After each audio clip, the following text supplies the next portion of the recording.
Hey everybody, welcome back to the channel, and if you are watching this the day that it has been uploaded, Merry Christmas. I wanted to get this video out on Christmas Eve, that way you guys can enjoy it this morning, but I had another video I had to do. This video, I knew I was going to get this one out anyways, so I figured, you know what, I'll push it one day back and put a little bit more research into it.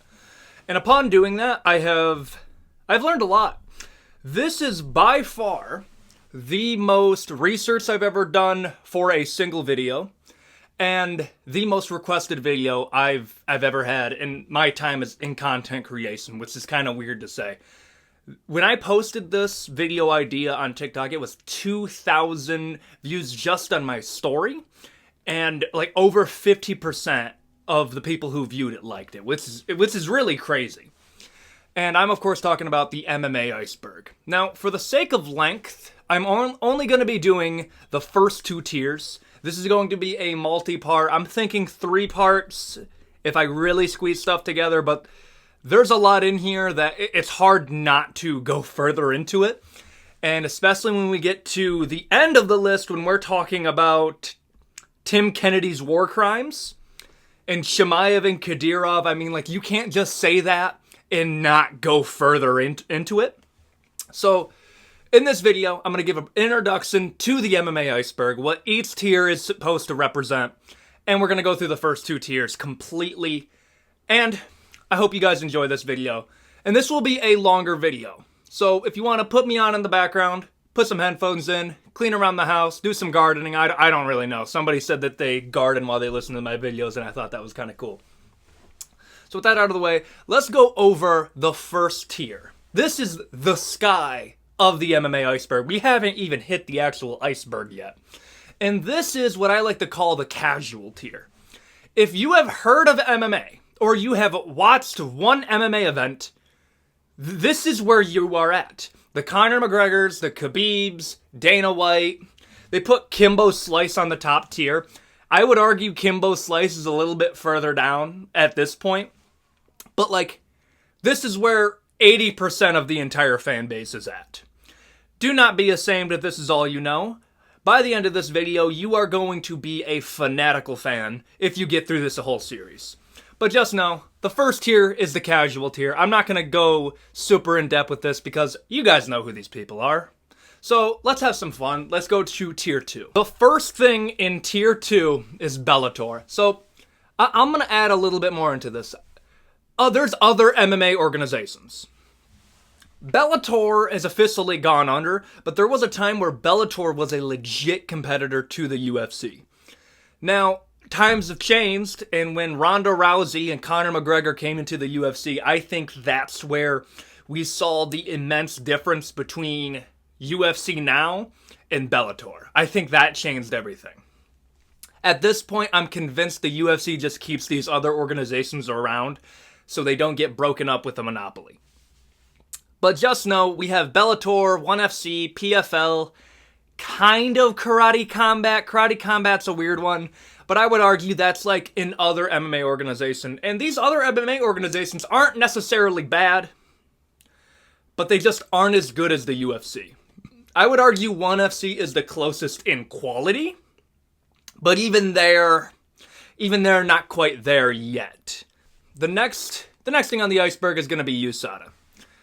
I assume most of you know about USADA. However, as some of you may know, USADA is not going to be partnered with the UFC anymore. I think it's just anti-doping agency now. Like, I'm not sure what the new anti-doping company for the UFC is going to be. We're not returning to the golden age.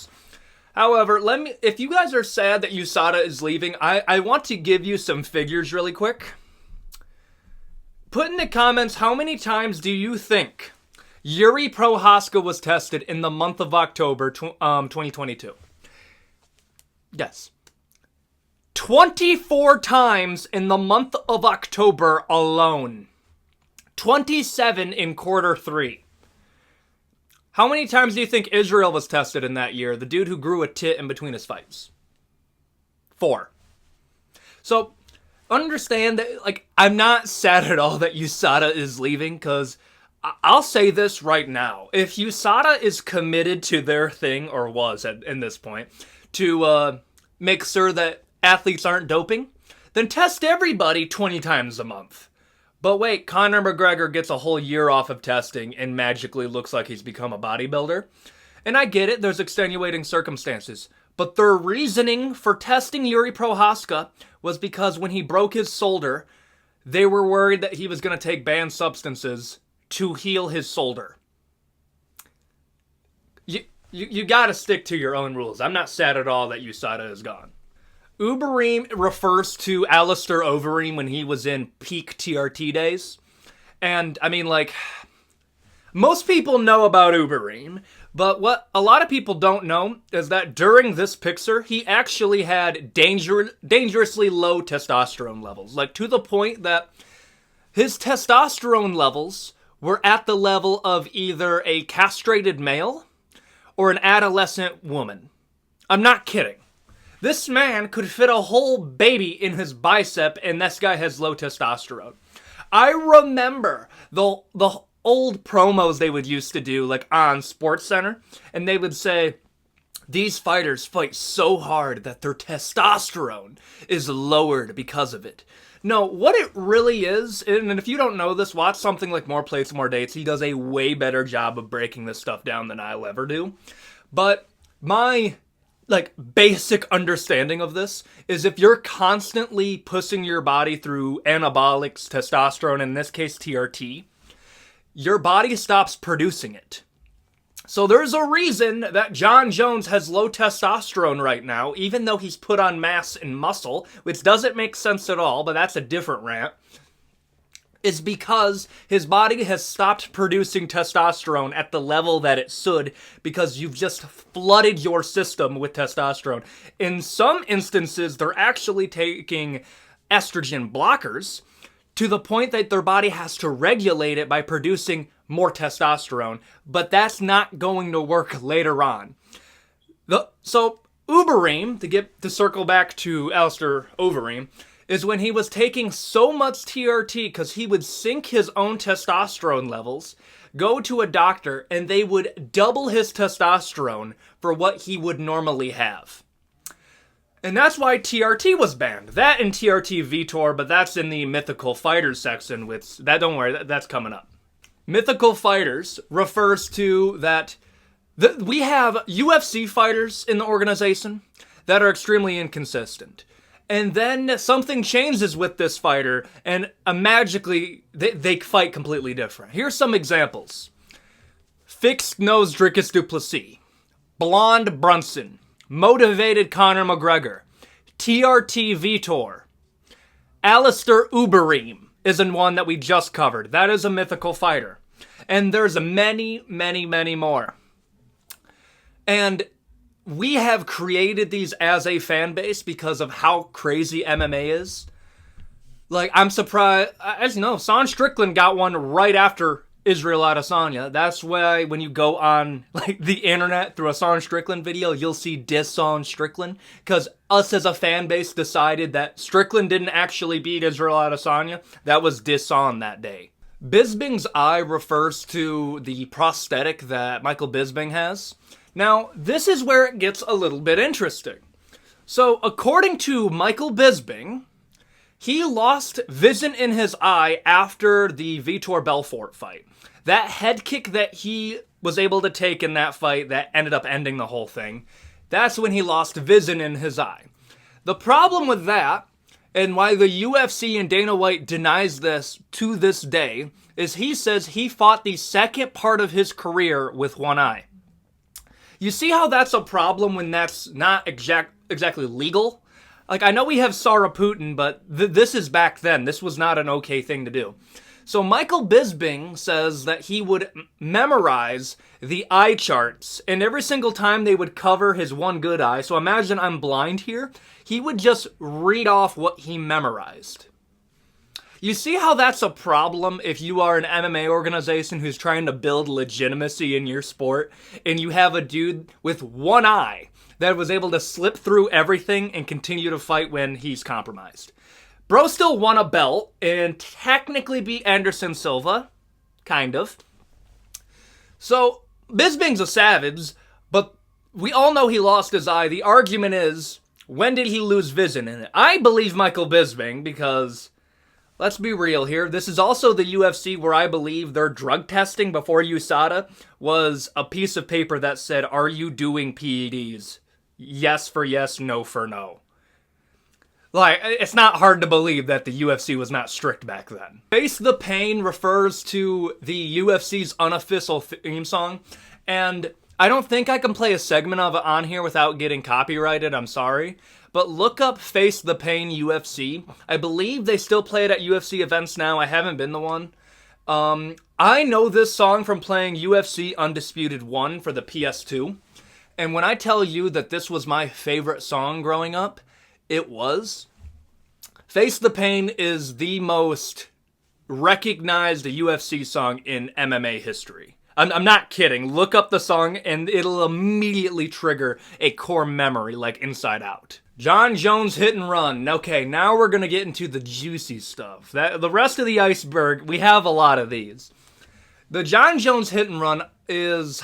Jon Jones had a hit and run with a pregnant lady in the UFC Benz. I'm not kidding. So whenever people want to say that Jon Jones is a great guy, I always look at them with a little... Because there's a lot of stuff Jon Jones has done in his personal life that, for whatever reason, the UFC press never asked him any question on it. Ariel Helwani, the supposed MMA journalist that beats out everybody, super unbiased Ariel Helwani, will grill Dylan Dennis on lying, but will never bring up what Jon Jones has done. I'm not saying anything, but at the same time, the Jon Jones Hit and Run, if this was done in any other sport, you would be kicked out of the sport immediately. But Jon Jones, after this, was celebrated when he fought Daniel Cormier. Daniel Cormier was seen as the bad guy for all of their fights. Daniel Cormier, whether you think he's cringe or not, is a good human being. Jon Jones has committed domestic abuse, a hit and run, and if you believe all the rumors around what he would do during fight camps, not a great dude. Bro has demons at the very least, and at the very worst, he's Homelander. He's the MMA Homelander. Let me bang, bro, is probably one of the most famous sayings in all of MMA. And I'm actually going to search up, I want to get this season right. I believe this was the season that Nate Diaz was on. Let me bang, bro. His name's Julian Lane. And, outside of what he said, he never really achieved a ton in the sport. He retired with a record of 13-10. I'm going to look for a super notable win. This is where my memory begins to not be as good because this was at the time I watched MMA. Oh, yeah. He had a loss to Mike Perry in bare knuckle boxing, and I remember that whole weird thing that he had. And yeah, doesn't really have any crazy wins. He kind of is just as famous for Let Me Bang Bro in The Ultimate Fighter. Other than that, pretty lackluster career. But he gave us memes, and for that, I thank you, Julian. Gogoplata is referring to, in my opinion, probably one of the hardest submissions to ever hit in an MMA rule set. Now, if you look up Gogoplata MMA or Gogoplata UFC is what I searched up, and see if it's ever been hit, you'll see Nick Diaz was able to hit it, and I believe it was Tatatori Gomi, who's a legend, by the way, the black belt slayer. That wasn't in the UFC. And a little fun fact, that fight that Nick Diaz was able to hit the Gogoplata, that's when he was hit with that 5-year ban from MMA for testing positive for marijuana. So, is the Gogoplata cursed? That's really what we're trying to say here. And to be frank, probably not. It's just an extremely inconsistent, and I would argue borderline ineffective submission when it comes to MMA. Because the position you have to be in to hit a Gogoplata, you either have to be dominating your opponent to the point that you can sacrifice mount, or you're on your back and you're able to throw your foot up and choke him out. Here's a picture of a Gogoplata, and you tell me how feasible that is in MMA. I understand that you can do it, it doesn't change the fact that it's extremely difficult. Human cockfighting is referring to something that I think it was John McCain used to say about MMA. So, before I say what I'm about to say, I am a character. What I'm saying is a borderline conspiracy theory. So, John McCain called MMA human cockfighting. What's interesting about that is he grew up wrestling and boxing. Boxing, I believe, at the high amateur level. If he didn't, he had a few pro fights in his youth. So it's really interesting that with a dude that has a history in combat sports can look at MMA and call it what he said. I'm going to try to get the quote right. I'll put the quote right here and you guys can read it. But off the top of my head, he argued that MMA was un-American because no American would hit opponent when they're on their back. Bro, I love that old American like propaganda based shit. But this is where things get a little bit sketchy. So there's a rumor or conspiracy theory that I may or may not believe in, that John McCain was getting money from a boxing association that was competing in the same area as the Ultimate Fighting Association, or UFC.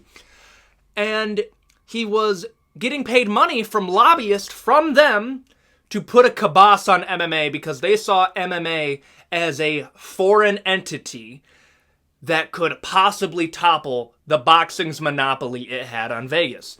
And looking at what happened now, he's probably not wrong.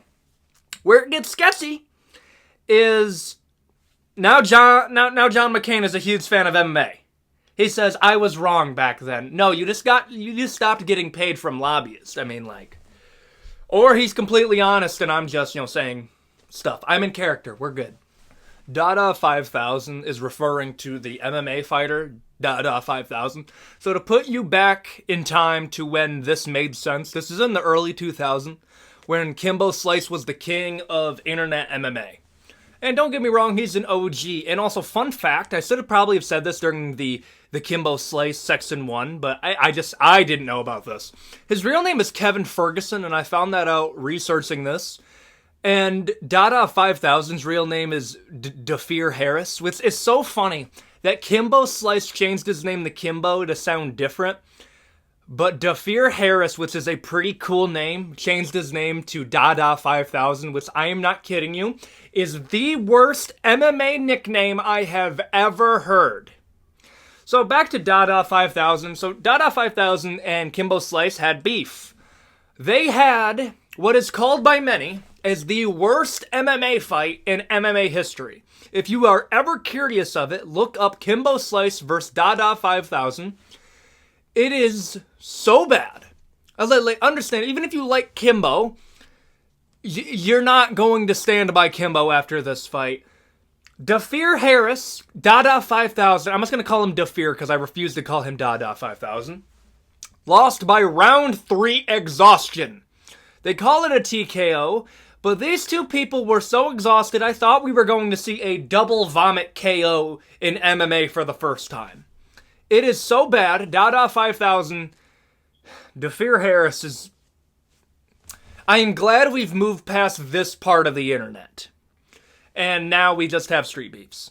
So, if you ever want to pull up to a party and say some fun facts about MMA, bring up the worst MMA fight in history, Dada 5000 versus Kimbo Slice. The last one for Tier 2 is UFC 12-6 elbow rules. So, this is the most controversial rule in the history of MMA. It is.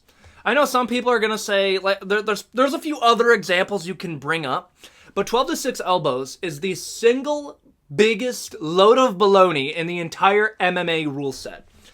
Even John McCarthy said that we had to implement this rule during the beginning of establishing a unified rule set for MMA. John McCarthy was the dude that was, like, pivotal in that.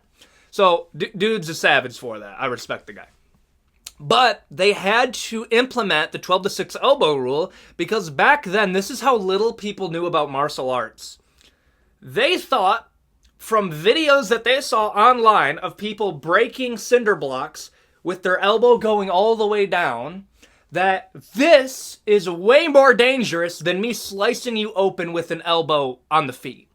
I can hit you with this, but God forbid I do a 12-6 elbow on you. Most people know that Jon Jones lost his only fight because of 12-6 elbows. To put this into reference, how hated this rule is, how hated it is that referees use it, the referee who did this to Jon Jones is on this tier list and is no longer a part of the UFC and is one of the most hated referees in MMA history. And this rule was abolished before Jon Jones' final fight against Stipe, right before he got injured. I agree with this. 12-6 elbows is the dumbest rule in the entirety of MMA. I don't understand how I can launch a knee into your nose and just break your nose for your entire life. Like, just collapse it. That's perfectly okay, but God forbid that I land a 12-6 elbow, I'm immediately DQ'd. Yeah, no, worst rule in MMA history. And that's going to be it for part 1 of the MMA Iceberg. We got a lot to get through. I'm going to try to get this out in 3 parts. We might have to do 4 just because when we get to the bottom, there's a lot of explaining I have to do because even those I'm not super knowledgeable about, but I am so excited to do research on the lower tiers. This is going to be one of the most fun I've had doing a video, and I'm excited to continue doing this. If you enjoy this content and you can't wait to watch part 2 and part 3, hit the subscribe button, hit the bell icon. Keeps you updated, helps me in the algorithm. We each gain something. All you gotta do is subscribe and like, and I make daily MMA content. And so far, you guys have really helped me out. We started out the month with 400 subscribers. Probably by the time that you're watching this, we're either at 2,000 or just about to get there. That's crazy. There's really no other way to say it. Thank you guys for the support, and I'm gonna get to editing this. Adios, guys.